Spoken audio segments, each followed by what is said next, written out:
নমস্কাৰ, মই ৰবি শৰ্মা। আপোনালোকে নিশ্চয় গম পাইছে যে মোৰ নেক্সট যিখন ছবি ৰুদ্ৰ, সেইখন আমি অতি শীঘ্ৰেই শ্বুটিং আৰম্ভ কৰিম মে' মাহত। গতিকে আমি তাৰ বাবে নতুন অভিনেতা অভিনেত্ৰী বিচাৰি আছোঁ। গতিকে কোনো বয়সৰ সীমাৰেখা নাই। যিকোনো বয়সৰ যিখিনি ইণ্টাৰেষ্টেড মানুহ, যিখিনি ইণ্টাৰেষ্টেড এক্টৰ্ছ, আপোনালোকে অডিশ্যন দিব পাৰিব। কেইবাটাও ঠাইত অডিশ্যন হ'ব।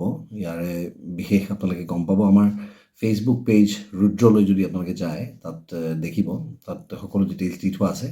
গতিকে মই কেৱল মোৰ যিখিনি ল'ৰা ছোৱালী বা যিখিনি মানুহে অভিনয় কৰিব বিচাৰি আছিলে আজি ইমান দিনে মোৰ লগত, তেওঁলোকে বহু ক্ষেত্ৰত আজিলৈকে যলৈকে যাওঁ তাতেই ল'ৰাখিনিয়ে সোধে সদায়, দাদা আপোনালোকৰ লগত ছবিত কেনেকৈ অভিনয় কৰিব পাৰি। গতিকে মই ভাবোঁ ই এক সোণালী সুযোগ। এই অডিশ্যন আমি ৰাখিছোঁ। ডেটবিলাক আপোনালোকে গম পাবই, ভিডিঅ'টোৰ তলত ডেফিনেটলি দি থোৱা থাকিব। গতিকে এই ডেটকেইটাত আপোনালোক তাত উপস্থিত হওক, অডিশ্যনত ভাগ লওক। যদি আপোনালোকে ভাল কৰে, যদি আপোনালোকে ছিলেকশ্যন পায়, তেতিয়াহ'লে ডেফিনেটলি আপোনালোকে আমাৰ ৰুদ্ৰৰ এটা অংশ হ'ব পাৰিব।